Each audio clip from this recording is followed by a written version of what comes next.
I read this, I'm gonna ask you some of myself. Okay, you're good. Okay, we're here with Mark from the Mob. Okay, let's talk about the show yesterday. What did you thought about the show yesterday? I was really pleased with it. It was only the first, second time I played with these guys. We'd never, I was very, very nervous. Nobody wants to see you not playing with the original lineup and stuff, and I think we carried it off. How did you expect from the audience? Because your music is not fast or anything, but people were doing stage dive, they were slam dancing. Yeah, but they know the music, don't they? I mean, they listen to the fast and loud music all the time, but they know our music. There comes a time when you can't listen to that fast music, and you have to put something slow on, and that's when we rock up, isn't it? Would you say that the Mob is more big and well known now compared to the 80s when you guys were around? Much more, yeah, much more popular, yeah. Like, what was the audience like? But the whole movement, when I left, the Mob finished in 1983. The movement was only just starting, It was really? It was a very, very small group of people, maybe 200 people. Oh, wow. I mean, 200. If you were lucky, you'd have 200 people at a gig. So back then the shows were more smaller then? Yeah, much smaller. I always thought the 80s, you guys have more bigger scene in England or something. We played on a bill with Crass and the Boys and Girls and Flux, Pink Indians and Font, all playing the same show, and there was probably 500 people there.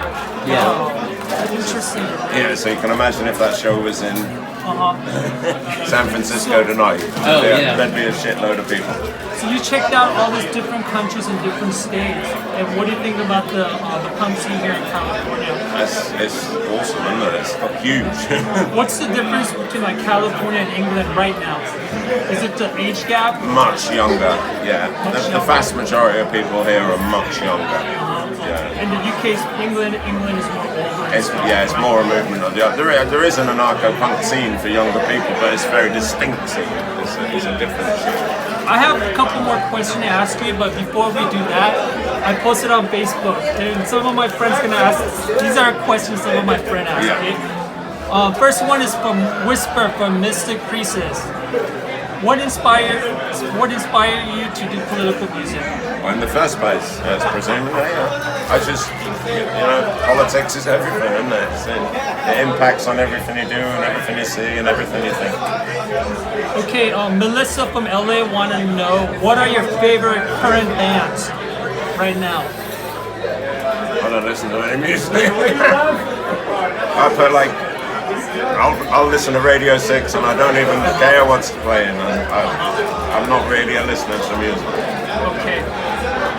What do you do outside of the Mob, like hobbies? Besides I run a really crazy place called Rockaway, and it takes up every inch of our time all the time. All right, Joey from Los Angeles want to know, did Crass Records add anything unexpected to your production? What advice would you give to young artists? Crass and more specifically Penny and John Loder do whatever they wanted to do with your production, and you had no real input in it at all. This is well documented. Yeah. I've heard about it like 100 fucking times. Yeah. And, typical anarchist. Typical anarchist, do what I tell you. What advice would you give to young artists? Be yourself. Be yourself. Be yourself. Ken, this question is from Ken. What was your greatest accomplishment in the 80s and what needs to be done? I suppose, the songs that I wrote and that people still, I only wrote 10, 12 songs in my life, but those songs seem to resonate with the people and they still resonate with people today. I suppose that's the greatest thing that come out of the 80s for me. I never thought about that because you guys have only one album and 7-inch. Yeah. But if somebody who doesn't know Mob, they saw yesterday's show, they're gonna think, wow, they put out like 20 albums or something. We got like 20, maybe we got 15 good songs, but that's the only songs we've got. Oh, here's an interesting one. This one is from Jamie. Okay. Is there a new full-length LP in the works? When's the next North American tour? There's nothing in the works at all. I've got 2 or 3 songs in my head, but I haven't introduced anybody else to them. Yeah. I don't really, I haven't really had a band up until last night because the other guys, the other original members, don't want to do it. Really? They have other commitments. Is it because they're old. They have a They're family fucking now? old. They're old. Yeah, they got grandchildren. They're I mean, I've got grandchildren, but I still like coming So was out. tonight, or was last night the first night you met some of the dudes who you played with? No, I played with them before in the last time I was here, just after the Ghost Ship thing, and so we played together one show then, and then we met earlier this week. And Okay. but we're gonna continue to work together, at least in North America. Amazing. I'm also like a little bit concerned about all the waste of fucking air miles flying around all over the world. In the interest of singing about saving the world. Yeah. There's some hypocrisy there that's worrying me. Sometimes you gotta sacrifice a little bit. I understand what you're saying. Hey, since you mentioned, this is my question, since you mentioned about everyone's old, I want to know, you're 58 years old, how did you age so well? There's people who are like 10 years younger than you are, look so much older. I spend all my time with young people. I mean, I prefer the company of young people. I don't want to mention bands, but some of the UK bands got together there, they're so much older than you. They're like 15 or 20 years young. Well, they're all my mates, so don't say anything about them. So is that, Yeah, and I'm a vegetarian, and I've been a vegetarian most of my life. so that's a good, your secret. I don't drink much. Okay, how about drugs? No drugs too? I smoke loads of dope. I mean, I smoke a lot of weed. No drugs. Yes. though. Yeah, no drugs, no drugs. Wow. Okay, so you heard that. Mark Mall approved. I did take a lot of Charlie for a few years, but it's not a good thing, and I don't want to do it anymore. That's cool. You aged really well. You don't even look your age. That blows my mind. Okay, this question is Dory from Los Angeles. How did anarcho-punk has changed since you're traveling?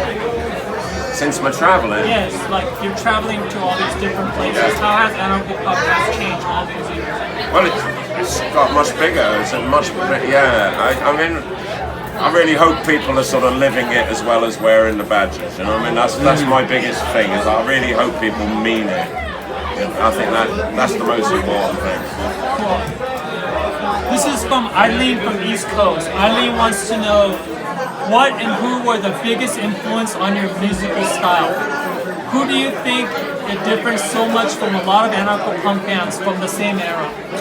Well, we started playing before those bands started playing, and we were listening to bands like ATV, Alternative TV, and The Fall and Joy Division before they became really, really famous. Oh, Joy Division. Yeah, but we were listening to a vast amount because we lived in a small town, so we listened to whatever we had, and Crass came along a bit later, and they had a huge influence, so everybody wanted to sound like Crass. But because we'd already been playing for a year or two by then, we'd developed our own sound and didn't really need to feel like we sounded like Crass. But when you guys started, because all the other bands were fast and the mob was slow, did the people get mad because it was too slow, or how did they respond to that? Nah, because that's what happened with punk. It started off, it was all fast.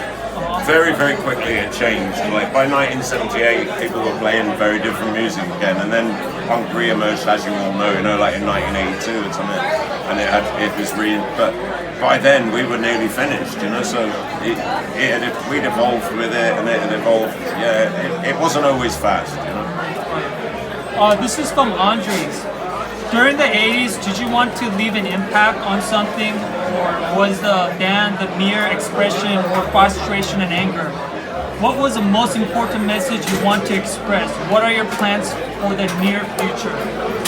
Back, I mean, I think about this a lot, but back when we wrote those songs and we were playing back in the 80s, we really didn't feel that we were going to live beyond the next 2 or 3 months, We were absolutely convinced we were going to die in a nuclear holocaust, and it's hard to imagine now, although it should be easier to imagine, but none of us thought we had a future. We were convinced we were going to die, and it was imminent, and that's where all the misery and sadness in all those songs comes from and stuff.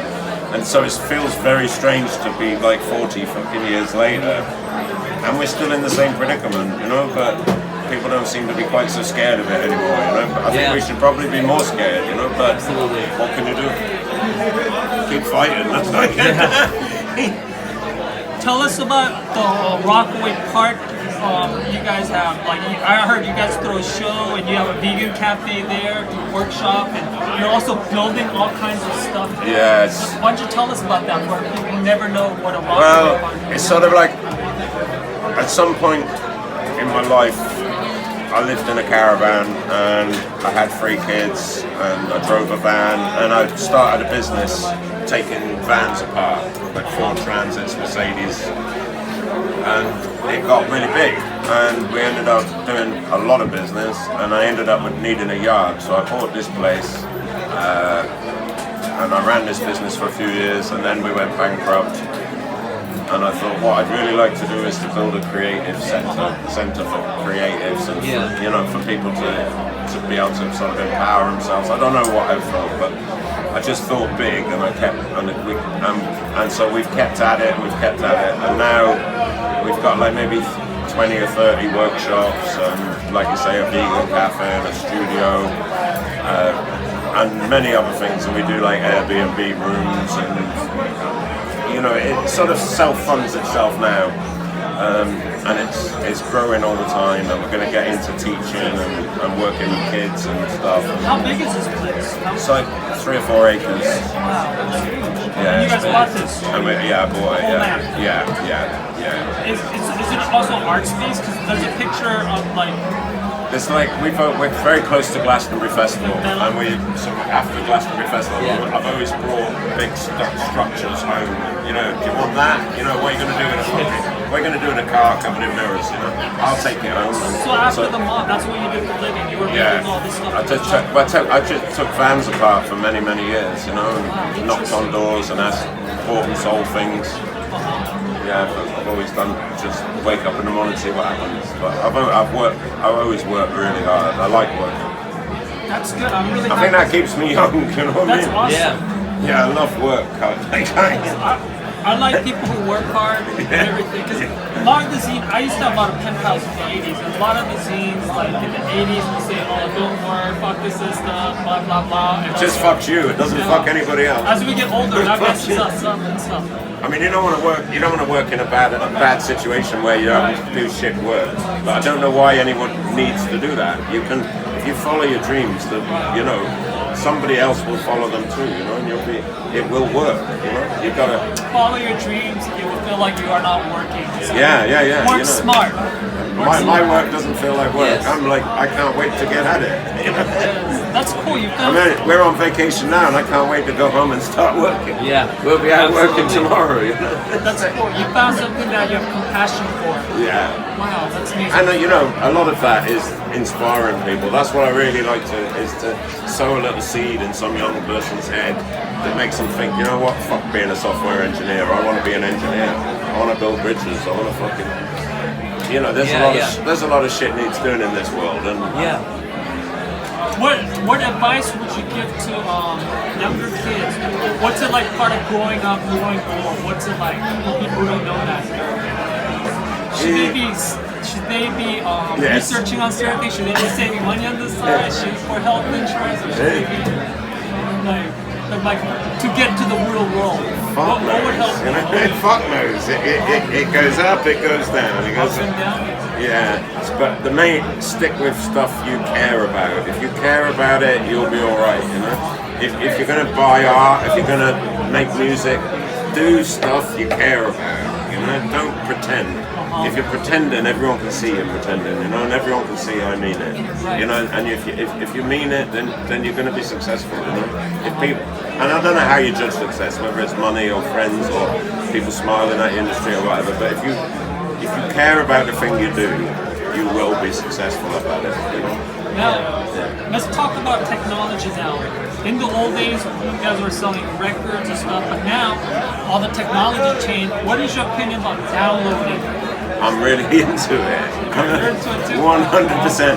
I get like, I find like, there is no way in the world that I would be here talking to you now if these kids here hadn't downloaded our shit on the internet. So they would You know, know more. there is no way I would be here now.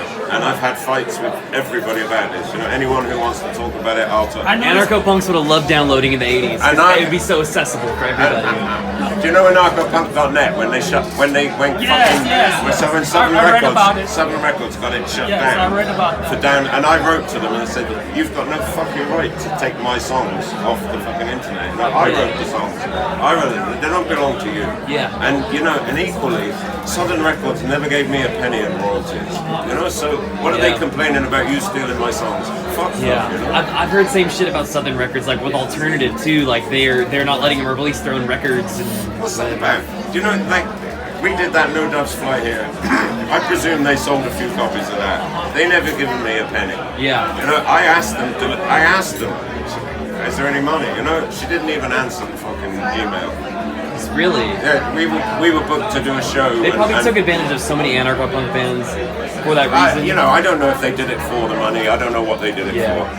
But I think they like the control. Yeah. You know? I think they like the control. But I thought, because when I first heard that, you know, they took down anarchopunk.net and all this, and when I first heard about it, I thought, this is fucking outrageous because these people are doing a good thing. And it's nothing to do with crass. You know? Yeah. Nothing at all. Okay, let's talk about vegetarianism. Like, things have changed now. Right now, it's so easy to be vegan. Yeah. Every place you go, they have a vegan option. Yeah. How about in the 80s? Yeah, brown bread. How did you guys do that? You were lucky to buy brown bread, weren't you? You know, you couldn't find a place you could buy brown bread, but now you can get anything at all. Did you guys grow your own food in the 80s, or how'd you get all the nutrition information in the 80s? We picked up food from the markets. You know, we'd go out in the morning. We were talking about this just this morning. We'd go out in the morning and pick up what had been left behind at the market, and we'd buy a bag of rice and a bag of flour from the Whole Food shop. We didn't have any money. You know, we never had money. We were talking this morning about how, for a real big treat, we'd go and buy 2 onion bhajis for 80 pence. You know? And that was like a big deal because you didn't have any money. So in the 80s in England, like tofu and soy milk, it was hard to find? Yeah, there was no such thing. There was no such thing? No. Wow, interesting. That is very There was interesting. no such thing. There was, you'd get these funny things like sauce mix, and there was 2 or 3 things that you could buy, and it always really blows my mind that those people didn't continue to become the big leaders in those fields, you know? Yeah. So people like sauce mix, no one knows about them, and yet they were there in the 80s, and they're still there now, but they're like this, you know, and almond milk's like this. It's like, What was the best memory gig you had in the 80s? The best favorite shit? Come on. don't remember a lot of the 80s, you know, that's the problem. Was that were you too high or something? I remember like that gig at the Zigzag Club, like I remember fighting with somebody from Crass because I kept saying, why don't you give me my guitar? And they said, you're playing your guitar, you fucking idiot, you know? But you're so wasted. You're just fucking pissed. I didn't even recognize it. You're holding your guitar, you're telling So where's my guitar? Where's my guitar? It is your fucking guitar. What was Crass like What, as people or as a band? as a band, working with the They were an band? awesome band, you know, like they were life affirming, life changing. As a band, they were really, really impressive. Alright, like the Mob Crass, that full-on peace stuff. Then what about like conflict and stuff? I never had anything to do with conflict, you know, I didn't know anything about them really. Oh, back then you did? No, not then or now really. You know, I know who they are and Right, like, Separate scenes. yeah, different It was world. like whole different. Yeah. They're doing their own. Yeah, renditions it's and funny stuff. that with bands though, and you must know this, you're around bands all the time. All the bands in the same scene, but you don't necessarily know the guys. You don't, Yeah. you know, they're the ones who are chasing your girlfriends or whatever. You know, that's what Steve from Zounds always says. You know, he's like, hang on a minute, they've got our audience. You also played in Los Angeles a couple of years ago. How did you like the atmosphere and shows there? I loved it. Yeah, loved it in LA. That was fucking awesome. So, what was your best show in America? What part of America do you like? All of it. But it's not fair to put it down. That, you know, like we've had the best shows in America. Best of all. You know, Chaos and Tejas was amazing. Oh, Chaos, Yeah, yes. the Asheron in New York, fucking awesome. And you're going back there to play at another festival. In Pittsburgh. Yes, Yeah, Skullfest. Yeah, I've never seen Pittsburgh it. was an awesome. I can't think of anywhere I didn't like. It's LA, East 7th, wasn't it? Oh, you played East 7? Yeah, that was. Oh man, that must have been grimy. Because I love a place where it's like the kids are running it, and it's not a bar, and it's like somebody's got their heart and their life on the line Absolutely. to put the gig on. Yeah. We played a show up in the woods near Ashland where the fucking PA blew up just as we came on to play. But everybody in the audience knew every word, so they just sang the fucking song. With no PA. Yeah, there was no.